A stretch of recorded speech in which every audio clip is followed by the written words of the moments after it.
Gracias, hermanos. Pues se nos ha alargado un poquito la serie de las falsas doctrinas. Hoy vamos a seguir con esta serie. Hoy vamos a hablar de los cristianos y la política, sí, que está muy de moda. Ya las encuestas hablan de cómo los cristianos van a influir en una u otra decisión, en un candidato u otro candidato. Entonces vamos a ver qué nos dice el Señor en referencia a los cristianos y la política. Acompáñenme por favor a 2 Corintios 6, 14 al 16.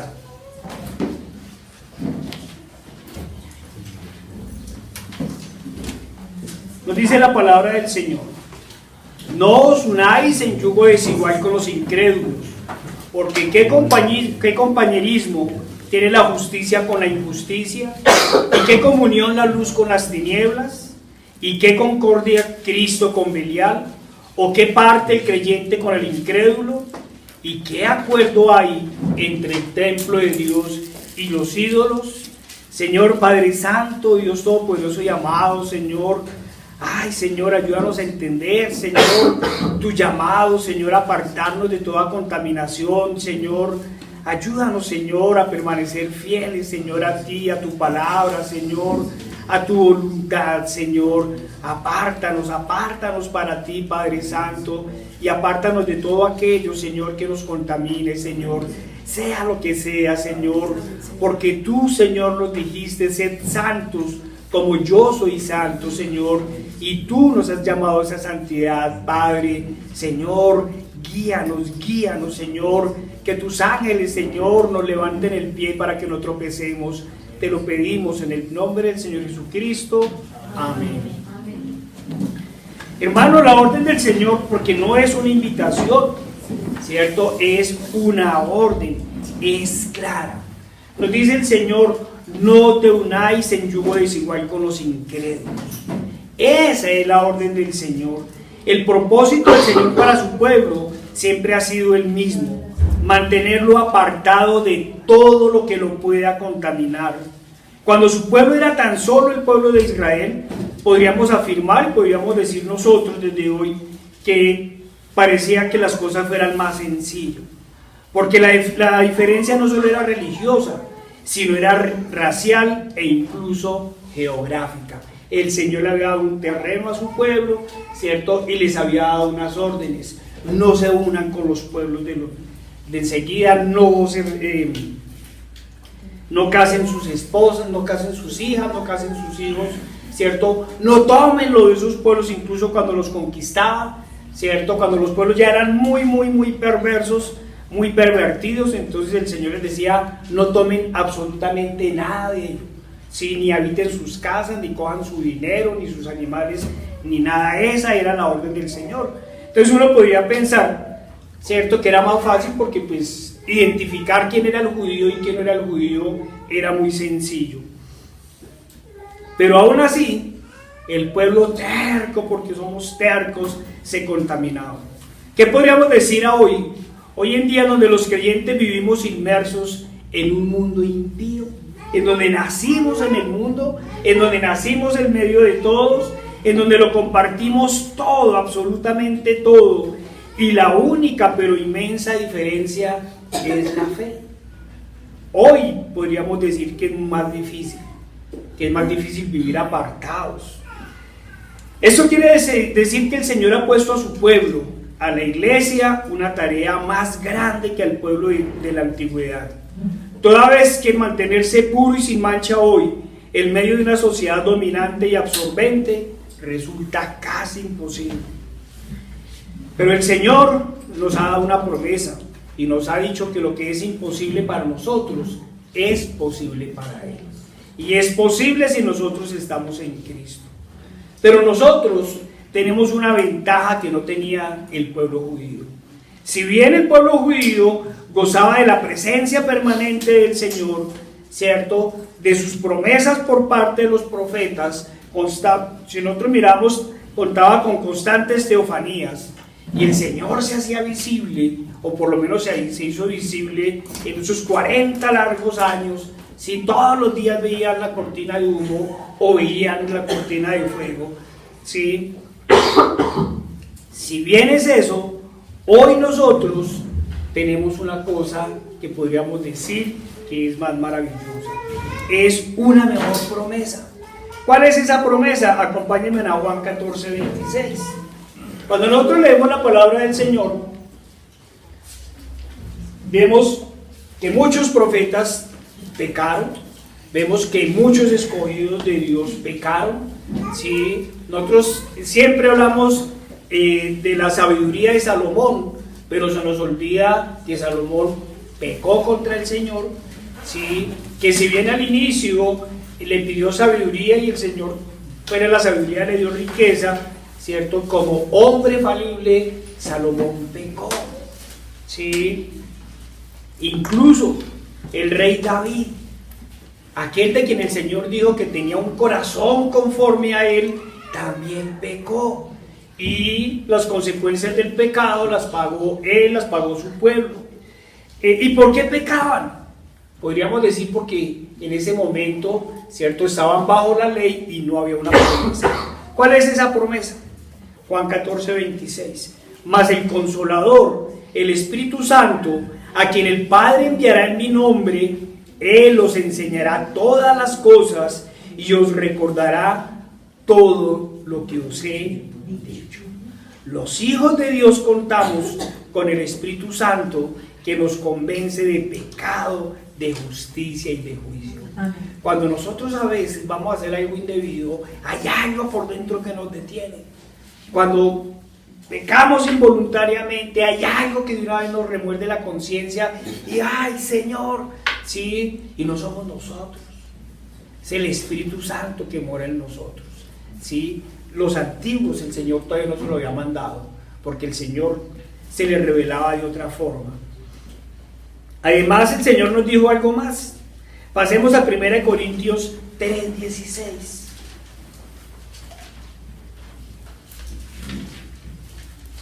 Hermanos, si cuando usted va a pecar, no hay nada que lo prevenga del pecado, no hay nada que le conmueva por allá, por dentro de la conciencia, o cuando peca, si no hay nada que lo haga que dolerse del pecado, está en serios problemas, hermanos. Quiere decir que el Espíritu Santo aún, veamos 1 Corintios 3:16. ¿No sabéis que sois templo de Dios y que el Espíritu Santo mora en vosotros? Si somos templo del Espíritu Santo, ¿cómo podemos afrentar al Todopoderoso contaminándonos en yugo desigual? Si el Espíritu Santo mora en nosotros, hermanos, tenemos que estar felices y gloriosos, porque tenemos quien es el que nos alerta, quien nos previene de no pecar, que nos lleva al arrepentimiento. Y si nada nos lleva al arrepentimiento, hermanos, arrodíllense y llore para el que el Señor le mande el Espíritu Santo, porque quiere decir que aún no eres hijo del Espíritu Santo, no eres hijo de Dios, porque si aún sigues en pecado y no te duele el pecado, es porque el Espíritu Santo no está morando en nosotros. ¿Qué quiere decir esto? Lo hemos repetido una y otra vez, esto de no contaminarnos, de no vivir en yugo desigual. Lo hemos repetido una y otra vez en la voz del apóstol Juan, que vivimos en el mundo, pero no somos del mundo. Que el Señor nos ha apartado para Él, nos ha apartado. Él nos llama a vivir de una forma diferente.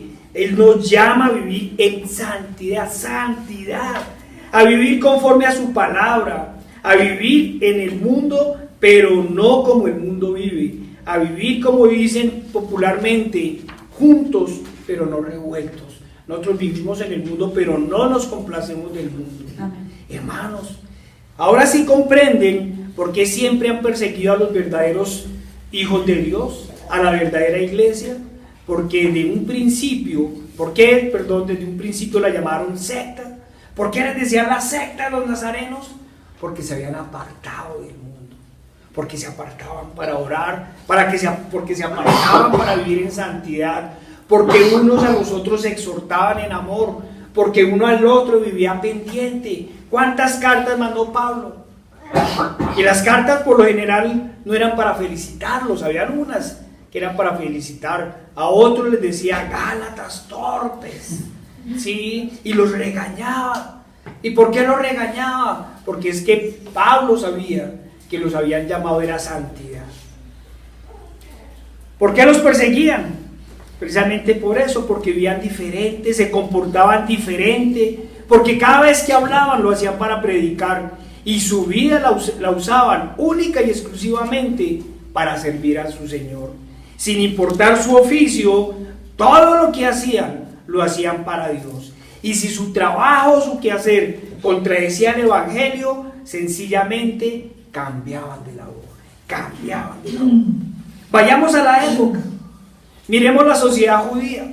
Era una sociedad legalista que había perdido el amor por Dios y cumplían las normas tan solo por apariencia, por cumplir, es decir, la ley por la ley por el miedo a la sanción o la ley por aparentar santidad, pero no la ley por glorificar a Dios. Una sociedad de obras para mostrar bondad en medio de un mundo pagano, en medio de un mundo idólatra, de un mundo en decadencia, sumido en el pecado y la vanidad. Pero parece que no ha cambiado mucho, hermanos. Simplemente ha ido empeorando. Cada vez va empeorando. Y de pronto aparecen los seguidores del Cristo, los seguidores del Salvador, del único inocente que dio su vida voluntariamente por el culpable, por el santo que fue escarnecido como el peor delincuente, por el Hijo de Dios que fue ridiculizado y menospreciado.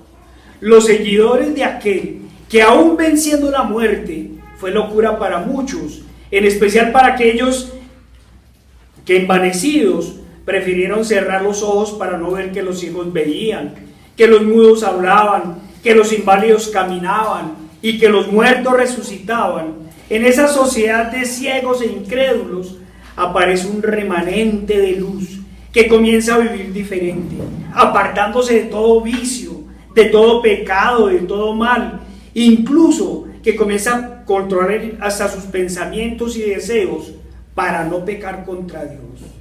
Un remanente que ya no participa en celebraciones populares ni en los festejos religiosos, que no se goza del mal ni del pecado, sino que se ha apartado de todo. Primero que todo, ha deshecho a los ídolos y se ha ido incluso del templo para adorar a Dios en espíritu y verdad.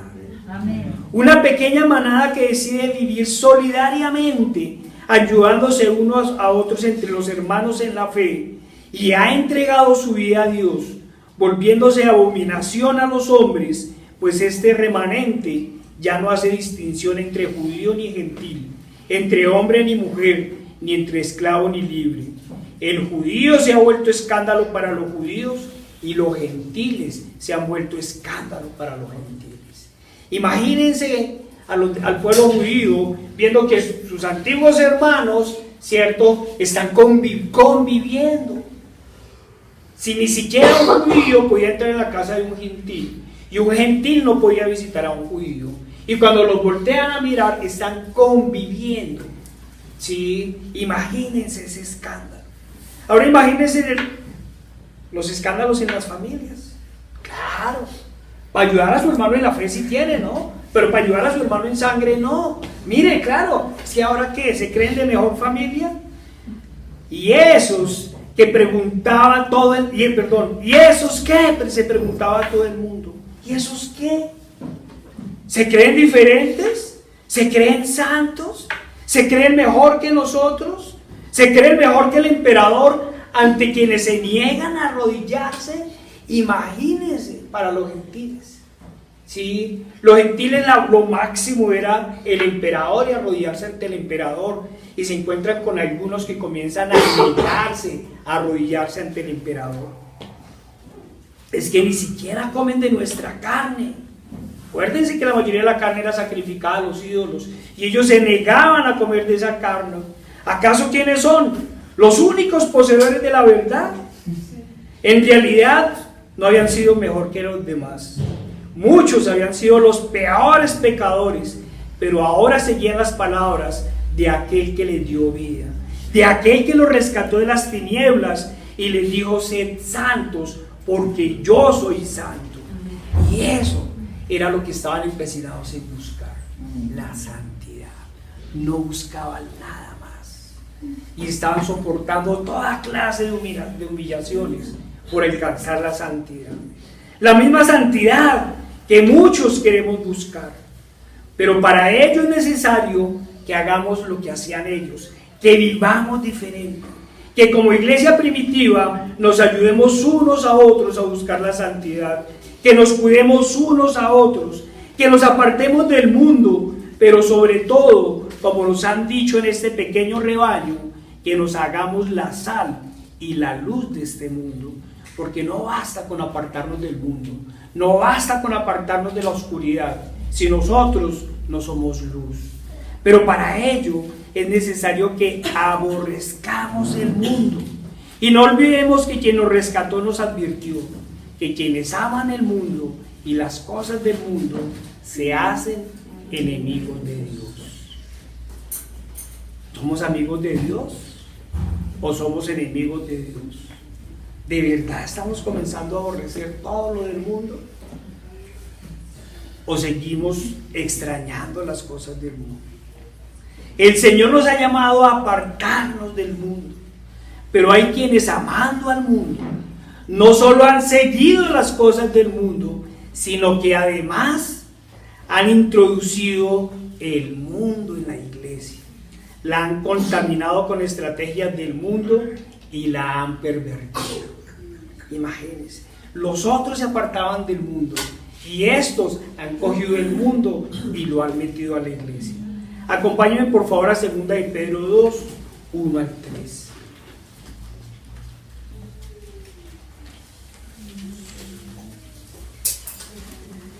Ay, hermanos, cuánto pecado.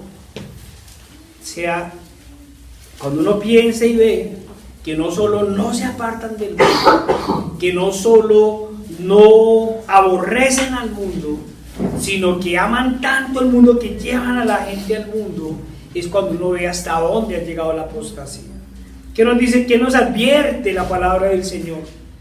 Pero hubo también falsos profetas entre el pueblo, como habrá entre vosotros falsos maestros, que introducirán encubiertamente herejías destructoras, y aún negarán al Señor que los rescató, atrayendo sobre sí mismos destrucción repentina.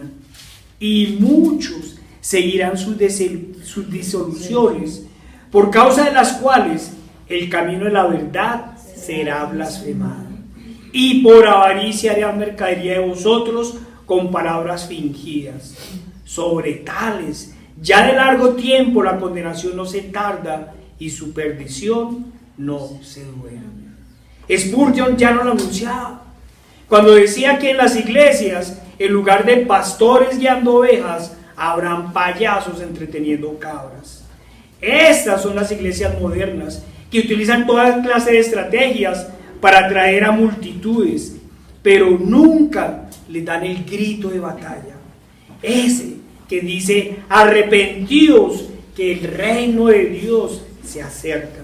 Iglesias en donde hay más llamados en donde no hay llamados a apartarse del pecado ni del amor al dinero. Iglesias en donde ponen a neófitos a enseñar cosas que no entienden ni conocen, y con lisonjas conquistan corazones ingenuos, con lisonjas. Y no contentos con palabras fingidas, ahora pervierten aún más el evangelio, llevando a las personas a otros caminos, a caminos aún más confusos. No solo no les advierten en contra del pecado, sino que los llevan al pecado y atacan el evangelio. ¿Cómo olvidar al engañador Jesús Adrián Romero cuando critica a los pastores de sana doctrina que tienen celo por el evangelio y los ridiculiza llamándoles aburridos y amargados? Y para justificar su falsa acusación, imagínense, termina siendo la mayor de todas las blasfemias. Termina afirmando que Jesús era de ambiente y comparaba la última cena con una taberna mexicana, solo para justificar el licor. Imagínense, se atrevió a decir que en la última cena el Señor le dijo: Pedro, tómese el otro. No, maestro, tengo que irme para mi casa. No, no, espérese, que como una taberna mexicana. ¿Sí? ¿Para qué? Para justificar el pecado y el desorden. Pero ahí sí, ninguno de los asistentes se indignó. Todos los asistentes con risas aprobaban las críticas que estos sacerdotes de Satanás hacían. Pero ahí donde fuera al revés, ahí donde alguien se atreva a pararse y criticar a este sacerdote, para que vean que todos se enojan. ¿Y cómo se atreve a hablar en contra del ungido? No contentos con tantas herejías, ahora resulta que la paz y la justicia, a esta no se llega únicamente por medio de Cristo, sino que se llega por medio de la política. Es decir, poniendo la fe y la esperanza en hombres, y como si no fuera ya suficiente, en hombres corruptos, olvidando la palabra del Señor en Jeremías 17. Así ha dicho el Señor: maldito el varón que confía en el hombre y pone carne por su brazo, y su corazón se aparta del Señor. Con esto no quiero decir que un cristiano como individuo no pueda votar, aunque en una nación como la nuestra resulta muy complejo hacerlo, pues las opciones honestas y acordes con el Evangelio no se vislumbran, con lo cual los candidatos que no incurren en corrupción política lo hacen en corrupción moral. Y las llamadas opciones cristianas no solo han surgido de las iglesias de falsa doctrina, sino que además se alinean a uno u a otro partido. Pero si le vamos a la esencia del Evangelio, la palabra del Señor es clara: maldito el hombre que confía en el hombre. ¿En quién confiamos cuando ponemos nuestras esperanzas y preocupaciones en la política? ¿En quién confiamos? Pero es necesario que vayamos incluso más allá, que no solo pensemos en quién ponemos las esperanzas, sino en dónde están las esperanzas. ¿En dónde? ¿En dónde están puestos nuestros ojos? Y por ende, ¿en dónde está puesto nuestro corazón? El Señor respondió: mi reino no es de este mundo. Si mi reino fuera de este mundo, mis servidores pelearían para que yo no fuera entregado a los judíos. Pero mi reino no es de este mundo. Y esta es nuestra convicción. Nuestro reino no es de este mundo. Nuestras esperanzas no están puestas aquí. En este mundo caído, los cristianos lo único que podemos esperar son los sucesos que les ocurrían a los fieles a Cristo o que les han ocurrido en toda la historia de la cristiandad. Que seamos perseguidos, menospreciados y vilipendiados por el nombre de Cristo. ¿O acaso qué nos hace diferente a los demás? ¿Por qué a los demás sí los persiguieron y a nosotros no? ¿Por qué llevamos cerca de 4 siglos sin una persecución sistemática? Claro, ha habido persecución. Imagínense, algunos soñábamos con el socialismo y no hay nadie más que persiga a Cristo que el socialismo. Claro, el capitalismo no es que esté muy cerca de él, pero no ha habido una persecución sistemática, podríamos decir que hace 400 años. ¿Por qué? ¿Qué será? ¿Será acaso que los cristianos nos hemos acomodado de tal forma al mundo que al ser unos más del mundo no hacemos diferencia? ¿Será? Preguntémonos. ¿Por qué han cesado las persecuciones? ¿Será que nuestra fe ha cesado? ¿Qué pensaban las mayorías de Juan el Bautista? ¿Qué pensaban? Pensemos en Juan el Bautista, ¿cierto? No se cortaba el pelo, no se cortaba la barba, se vestía de piel de camello, se alimentaba de grillos y de miel.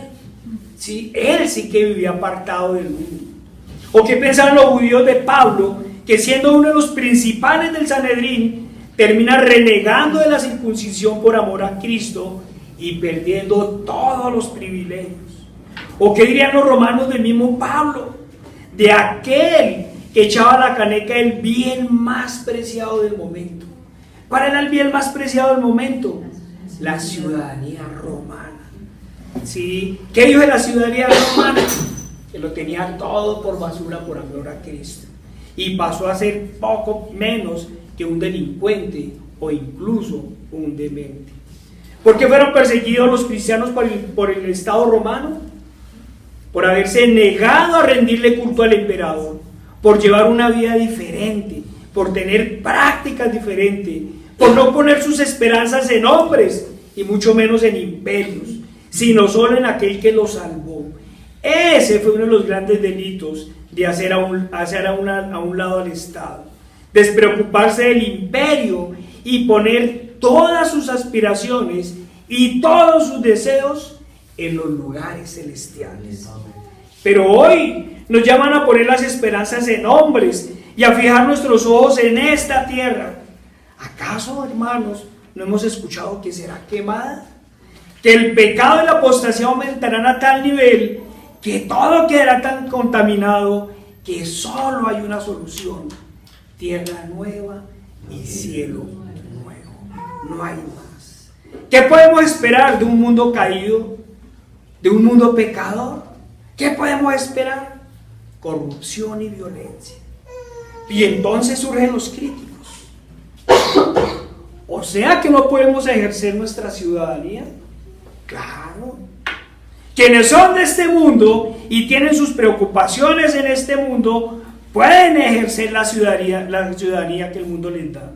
Nosotros, por nuestra parte, reiteramos la afirmación del apóstol Pablo. Filipenses 3:18.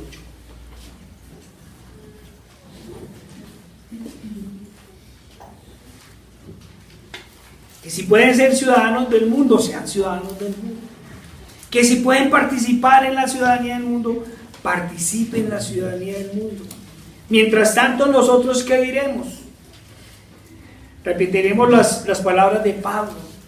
Porque allí andan muchos, de los cuales os dije muchas veces, y aún ahora lo digo llorando, que son enemigos de la cruz de Cristo, el fin de los cuales será perdición, cuyo Dios es el vientre, y cuya gloria es su vergüenza, que solo piensan en lo terrenal.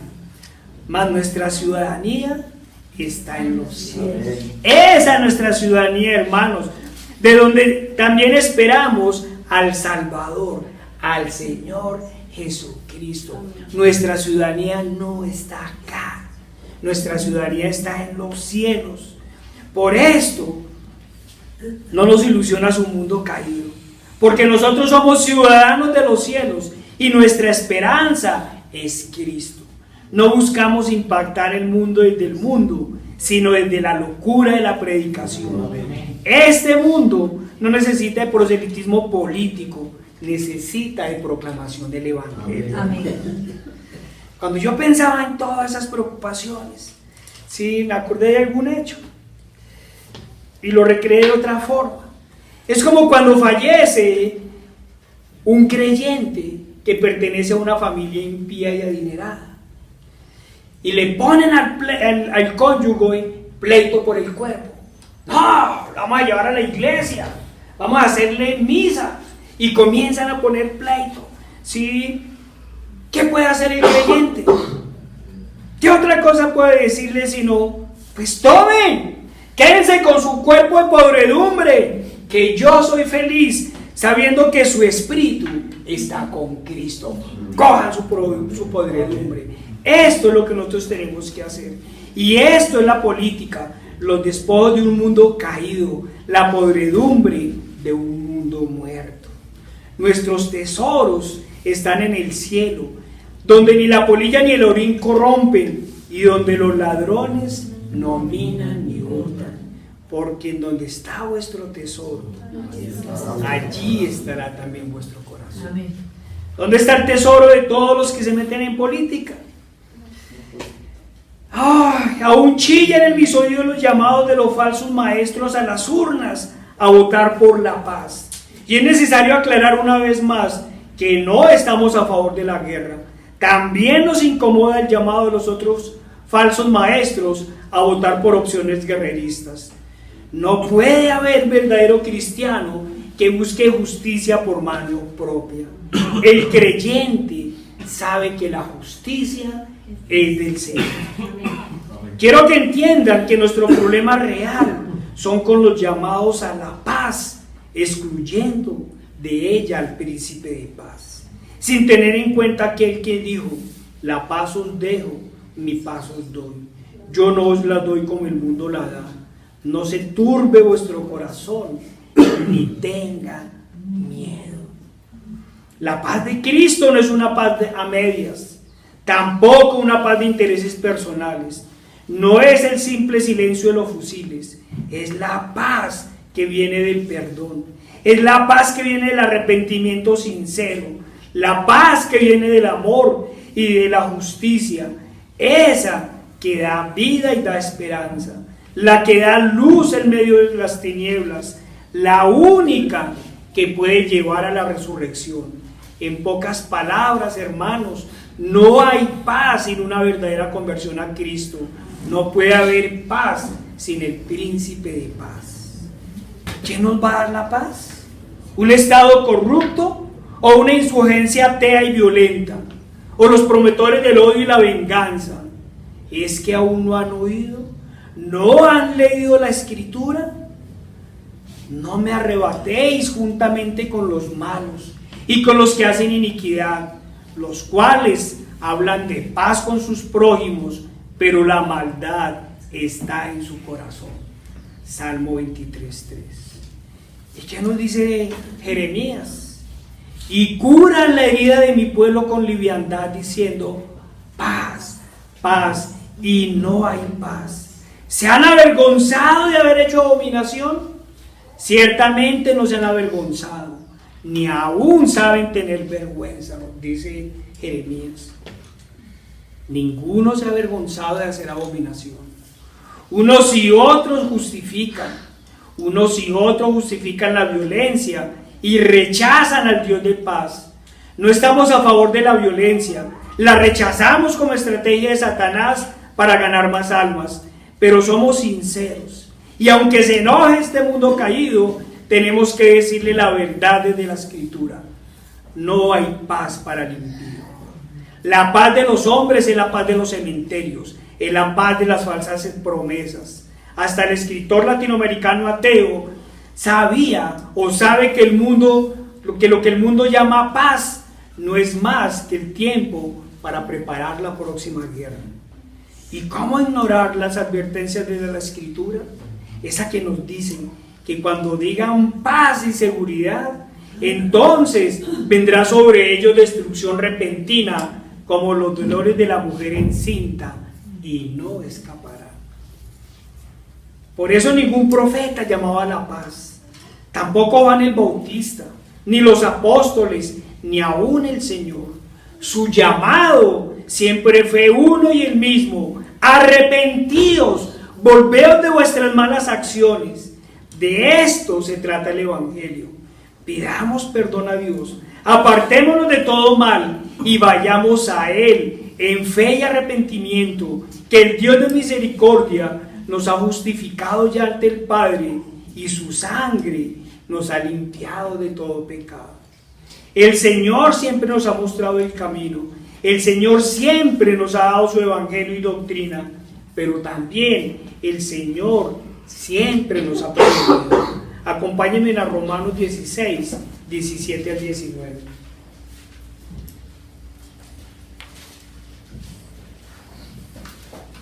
Porque solo hay una doctrina, y esa doctrina se llama Cristo. Y a esa doctrina llegamos en fe y arrepentimiento. ¿Qué nos dice la palabra del Señor? Mas os ruego, hermanos, que os fijéis en los que causan divisiones y tropiezos en contra de la doctrina que vosotros habéis aprendido. Yo hago la aclaración porque algunos dicen, ¿cierto? Mire, no cause divisiones en la iglesia apóstata. No. Nos están hablando de que no causen divisiones y tropiezos en contra de la doctrina que vosotros habéis aprendido, y que os apartéis de ellos, porque tales personas no sirven a nuestro Señor Jesucristo, sino a sus propios vientres, y con suaves palabras y lisonjas engañan los corazones ingenuos, porque vuestra obediencia ha venido a ser notoria a todos. Así que me gozo de vosotros, pero quiero que seáis sabios para el bien e ingenuos en mal.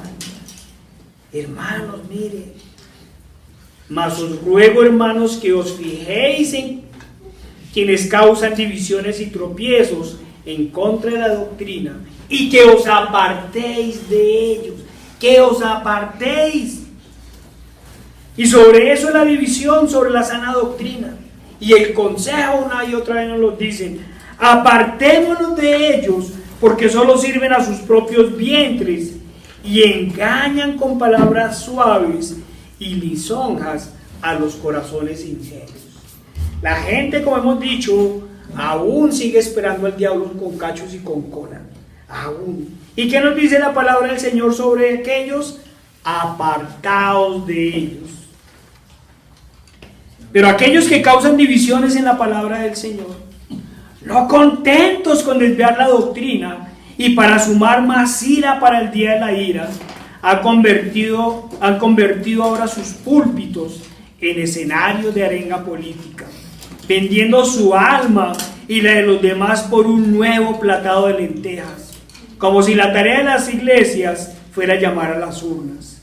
Claro, ¿qué más se puede esperar de esas sinagogas de Satanás, que olvidan que la tarea es llamar al arrepentimiento, es llevar a las personas a los pies de Cristo y no a las urnas, convirtiendo a las cabras en clientela política? Pero ¿cuál es el problema?, insisten algunos, y nosotros nos limitamos simplemente a las palabras del Señor. Un poco de levadura fermenta toda la masa. E incluso los insisten.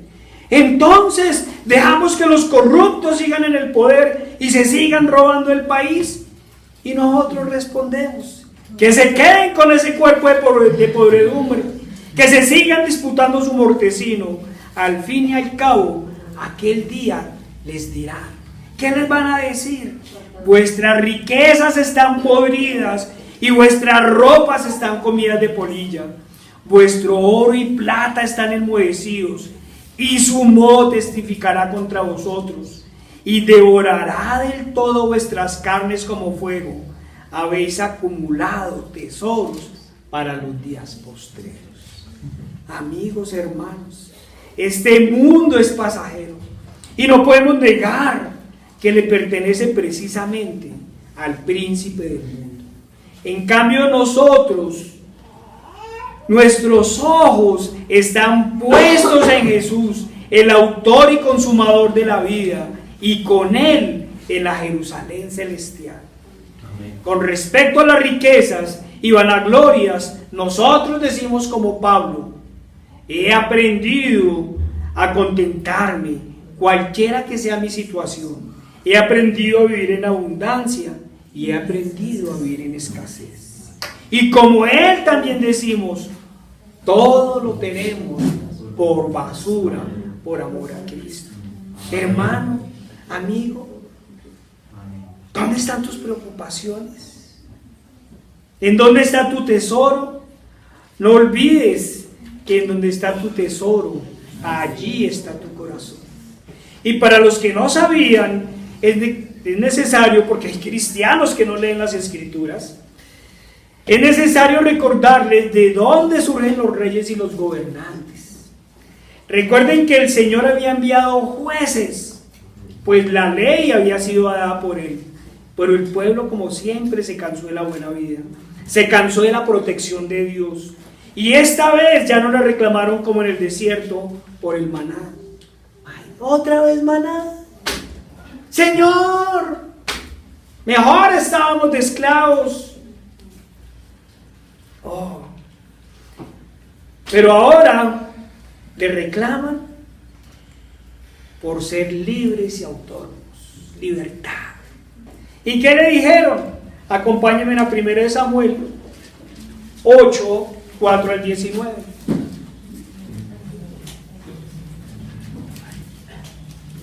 Les recuerdo, hermanos, que el celular es para la casa, para otros momentos que estamos en la iglesia.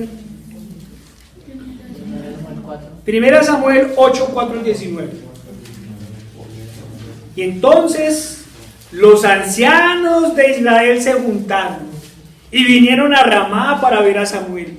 Y le dijeron: he aquí tú has envejecido y tus hijos no andan en tus caminos.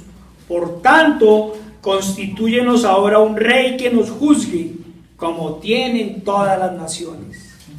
Pero no agradó a Samuel estas palabras que dijeron: danos un rey que nos juzgue. Y Samuel oró al Señor. Y dijo el Señor a Samuel: oye la voz del pueblo. Oye la voz del pueblo en todo lo que te digan, porque no te han desechado a ti. No, Samuel, usted no le ponga bravo. Sino a mí me han desechado, para que no reine sobre ellos. Conforme a todas las obras que han hecho desde el día en que los saqué de Egipto hasta hoy, dejándome a mí y sirviendo a dioses ajenos. Así hacen también contigo. Ahora pues oye su voz, mas protesta solemnemente contra ellos y muéstrales cómo les tratará el rey que reinará sobre ellos. Muéstrales. Y refirió Samuel todas las palabras del Señor al pueblo que le había pedido rey. Dijo: pues así hará el rey que reinará sobre vosotros. Tomará vuestros hijos y los pondrá en sus carros y en sus gentes de a caballo, para que corran delante de su carro. Vean los escoltas allá, todo el ejército allá. Y nombrará para sí jefes de miles y jefes de cincuentenas. Los pondrá a sí mismo a que aren sus campos y cieguen sus mieses, y a que hagan sus armas de guerra y los pertrechos para sus carros. Tomará también vuestras hijas para que sean perfumadoras, cocineras y amasadoras. Asimismo, tomará lo mejor de vuestras tierras, de vuestras viñas y de vuestros olivares, y los dará a sus siervos. Diezmará vuestro grano, aquí es peor, el IVA es del 19%. Diezmará vuestro grano y vuestras viñas, para dar a sus oficiales y a sus siervos.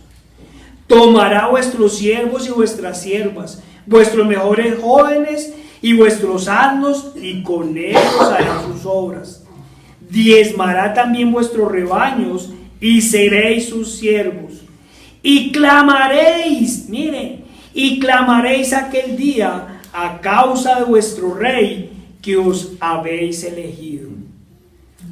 ¡Ay, Señor, mire este gobierno corrupto! Mas el Señor os responderá en aquel... Mas el Señor no os responderá en aquel día. Pero el pueblo no quiso oír la voz de Samuel y dijo: no, sino que habrá rey sobre nosotros. ¿De dónde salen los gobernantes? De la desobediencia a Dios. El Señor nos advirtió todo lo que iban a hacer, pero el pueblo no quiso oír la voz de Samuel y dijo: no, sino que habrá rey sobre vosotros. ¿Y entonces por qué nos quedamos al Señor? Pedimos gobernantes y ahora nos quejamos de ellos. ¿Acaso creemos que el problema principal son los gobernantes y sus pecados? ¿Y los pecados del pueblo? Esto en realidad no es un problema de gobiernos, es un problema de pecado, de impiedad, de desconocer el único camino de la reconciliación. Hermanos, este no es un problema de cuál es el mejor gobernante, porque no van a haber mejores gobernantes. Nosotros ya tenemos uno, Cristo. Ese es el único. ¿Sí? Pero la gente busca democracia, busca rey.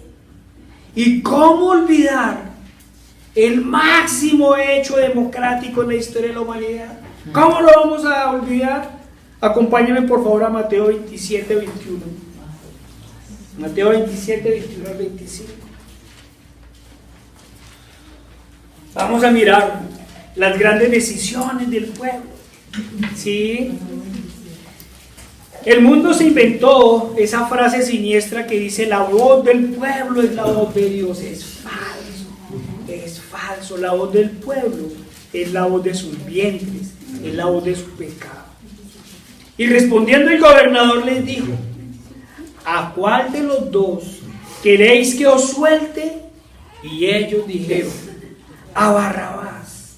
Pilato les dijo: ¿qué pues haré de Jesús, llamado el Cristo? Todos dijeron: sea crucificado. Y el gobernador les dijo: miren, el impío, el impío. Y el gobernador les dijo: pues qué mal ha hecho. Pero ellos gritaban aún más diciendo: sea crucificado, sea crucificado. Viendo Pilato que nada adelantaba, sino que se hacía más alboroto, tomó agua y se lavó las manos delante del pueblo diciendo: inocente soy yo de la sangre de este justo. El impío reconocía a Jesús como justo, allá vosotros. ¿Y qué dijo el pueblo soberano? Y respondiendo todo el pueblo dijo: sea su sangre sobre nosotros y sobre nuestros hijos. Y esto es lo que los judíos y los gentiles que no reconocen al Salvador siguen diciendo: sea su sangre sobre nosotros y sobre nuestros hijos. Asesinamos al autor de la vida, pedimos que la maldición cayera sobre nosotros y sobre nuestros hijos, y hoy nos quejamos de la corrupción política. Hermanos, yo no quiero hacer historia de la democracia moderna. Tan solo les diré que las sociedades secretas de la época, las sociedades masonas y francmasonas, fueron quienes organizaron la Revolución Francesa, y que ésta costó 1 millón de muertos. 1 millón de muertos simplemente para reemplazar unos gobernantes por otros, unos sistemas por otros, pero al fin y al cabo, sistemas humanos. Algún día hablaremos de ello. Para justificar la montaña de levadura, los falsos maestros ahora nos han hablado de cristianizar la política, sin politizar el cristianismo. Pero paradójicamente han hecho lo segundo. Han contaminado de política el cristianismo moderno a tal nivel que la gente se ofende más cuando se critica al candidato o al partido de su gusto que cuando se ofende el evangelio. Ha sido tal el nivel de contaminación y de intereses personales que hace apenas unos años algunos pseudopastores lanzaron sus candidaturas en un partido que había sido fundado en una cárcel, y no precisamente por pecadores arrepentidos. Y el máximo exponente de la frase de cristianizar la política, el señor Darío Silva, en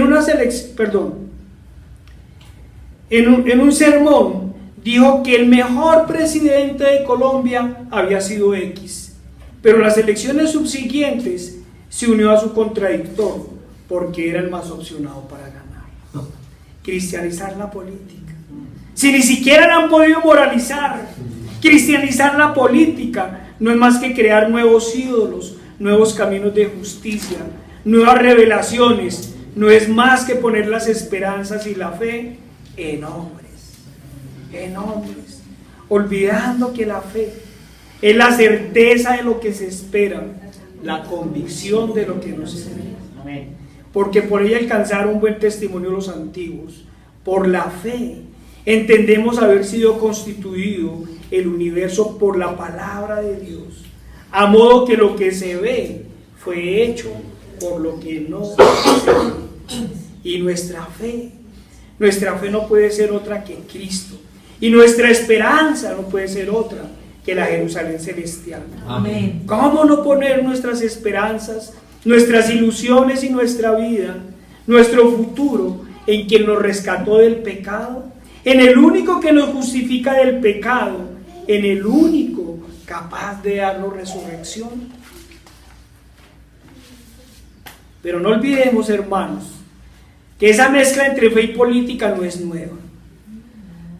Se dio por primera vez para el cristianismo hacia el año 330, y esa unión dio como origen al hombre de pecado, al hijo de perdición, segunda de Tesalonicenses, el cual se opone y se levanta contra todo lo que se llama Dios o es objeto de culto, tanto que se sienta en el templo de Dios como Dios, haciéndose pasar por Dios, es decir, al papado y sus lamentables consecuencias al cristianismo verdadero.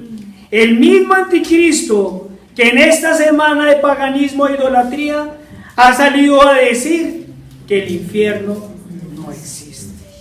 Es decir, que la Escritura miente y que Cristo fue tan solo un loco, un mentiroso que murió por nada y que nos rescató de nada. Miren esa gravedad. Ahora es claro porque ese anticristo venía afirmando una y otra vez que la cruz era un fracaso. Cuánta blasfemia, cuánta mentira y cuánto engaño. Hoy este pueblo pagano vuelve a gritar: crucificadle, crucificadle. Pero las muchas aguas, las muchedumbres continúan siguiendo al anticristo. ¿Cuáles fueron las primeras acciones de ese engendro que surgió de la mezcla entre religión y política? Lo primero que hizo Roma fue mezclar el cristianismo con el paganismo para darle nacimiento al papado y con él al catolicismo. Luego vino la persecución contra los verdaderos cristianos. Después continuó con el exterminio de los valdenses, de los husitas y de todos cuantos negaban al papado. Eso pasó en la primera Inquisición. Después vinieron las vergonzosas cruzadas. Luego nuevamente el Santo Oficio con su Inquisición. Y si hablamos del siglo XX, tendríamos que hablar del fascismo, el nazismo, las dictaduras militares, las guerras etnorreligiosas entre los Balcanes. Hermanos, la mezcla entre fe y política no es otra cosa diferente que alistar el camino para el último anticristo, para el más perverso de todos, pero que será el más sutil, pero el más perverso. Aquel que dice que no existe el infierno. Y no se les olvide que cuando hablamos de todas estas cosas, todos los caminos conducen a Roma. Y mientras uno repetirá: no, sino que habrá rey sobre nosotros. Mientras otros volverán a repetir: crucificadle, crucificadle, y que su sangre sea sobre nosotros y nuestros hijos. Y mientras ellos dirán: no tenemos más rey que César, otros, puestos en los ojos de Jesús, seguiremos pidiéndole al Señor que nos aparte del pecado mientras obedecemos la orden, porque esta es una orden, mientras seguimos esperando la promesa. ¿Cuál fue la orden? No os unáis en yugo desigual con los incrédulos, porque ¿qué compañerismo tiene la justicia con la injusticia? ¿Y qué comunión la luz con las tinieblas? ¿Y qué concordancia Cristo con Belial? ¿O qué parte el creyente con el incrédulo? ¿Y qué acuerdo hay entre el templo de Dios y de los ídolos? Porque vosotros sois el templo del Dios viviente, como Dios dijo: habitaré y andaré entre ellos, y seré su Dios, y ellos serán mi pueblo. Y por lo cual salid del medio de ellos y apartaos, dice el Señor, y no toquéis lo inmundo, y yo os recibiré, y seré para vosotros por Padre, y vosotros seréis mis hijos e hijas, dice el Señor Todopoderoso.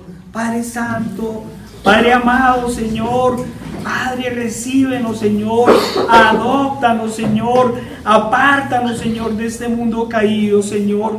Sácanos, Señor, de donde nos tengas que sacar, Señor. Y, Señor, haz que este pueblo, Señor, este pequeño rebaño, esta pequeña manada, Señor, solo ponga sus ojos en ti, Señor, solo en ti, Señor, y en la Jerusalén celestial, Señor. Que dejen este despojo de muertos, Señor, a los muertos, Señor. Porque tú dijiste, Padre, Dejad que los muertos entierren a sus muertos, Señor. Y tú nos has dado vida, Señor. Vida contigo, Padre Santo. Ayúdanos, Señor, a caminar a este sendero de santidad, Señor. Y no permitas, Padre, que desviemos nuestro pecado. Te lo pedimos en el nombre poderoso de nuestro Señor Jesucristo. Amén.